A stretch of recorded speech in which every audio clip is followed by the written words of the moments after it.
September 11th, 2001 was probably the nicest day that I can ever remember in my life, up until about 8:46 in the morning, when everything changed. Mary, my wife, who worked in the World Trade Center, had stayed in the city that night because she had a late client dinner and an early business meeting. My firm had the top floors, where we were on the 101st to the 105th floors of the World Trade Center. All of my friends, all of my employees, my brother, everybody's in the building working. At 8:46, I guess it was, I heard this roar, this terrible roar of the engine, and saw this huge shadow. The entire window line looking over my desk was lit up with a fireball and papers flying through the air.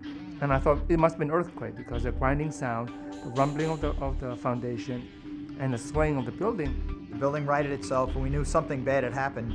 Because looking out the windows, which face south, I could see metal, and I could see panes of glass and concrete, things on fire falling. When I looked out, I could actually see the plane halfway in the building. It's kind of like a still photo to me, with the wing and the tail still sticking out. We drove down, and everybody's running this way. And by the time I see the building, it's as horribly shocking as can be. There's a gaping hole in the side of the building.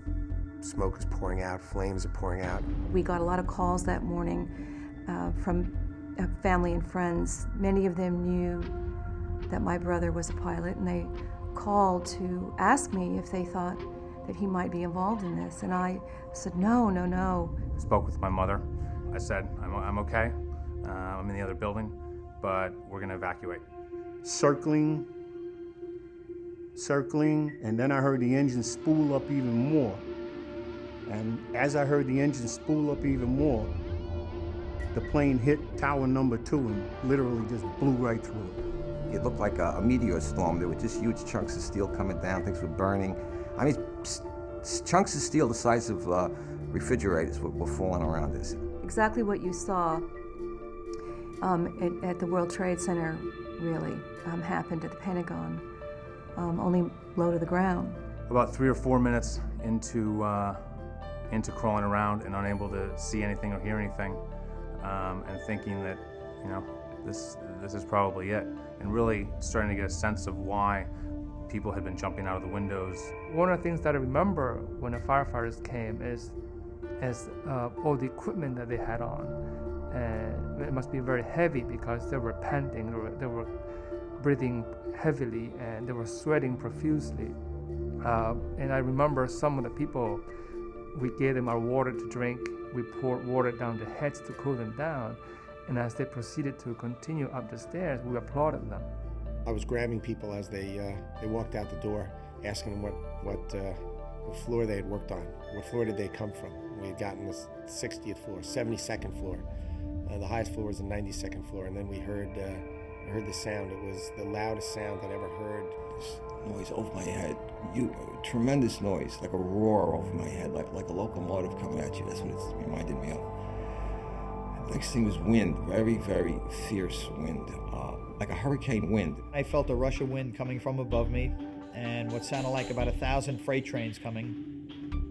And before I had a thought to even say anything or do anything, I heard a thump, thump, thump, faster, and then just smack down.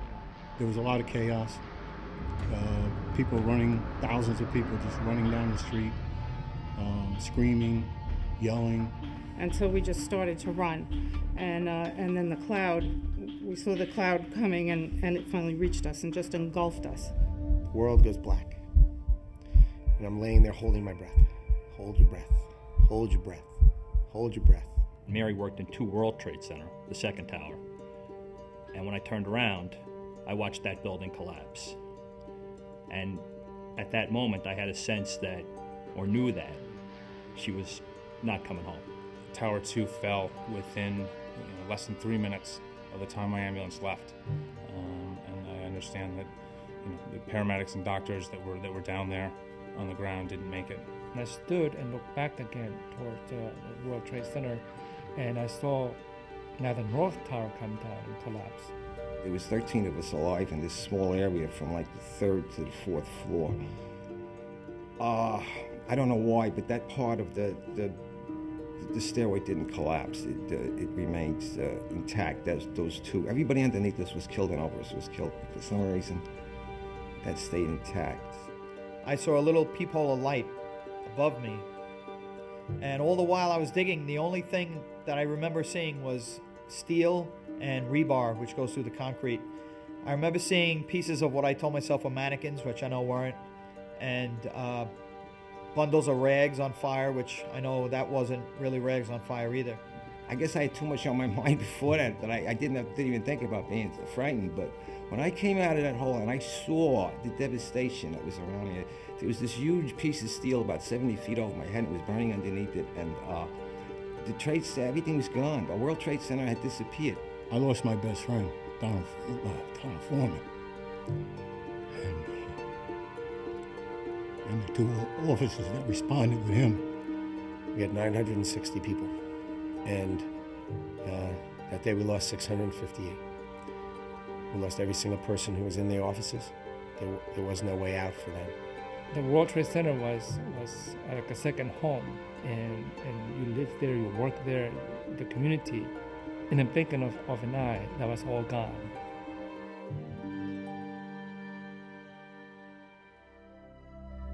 We need the National September 11th Memorial and Museum for the truth. For future generations to touch an event that changed the lives of everybody in America. Not just what happened in New York, but also at the Pentagon in Virginia and at Shanksville, Pennsylvania, where United 93 went down. But also critically important, the first World Trade Center attack, which happened on February 26, 1993. I think it's important that the families who lost someone have some place to go and remember them. Many of them gave their lives so that I could be here today. So I live my life to remember them. But then the memorial and the museum is important so people to know what they have done and what they gave their lives for. It'll remind everyone there is a strength of who we are and who we are together that cannot be denied. The tragedy brought people together, and I think that this memorial can do that again. It will show those individuals who are responsible for this tragedy that we cannot be defeated. And we remember our own, and we respect and we honor our own.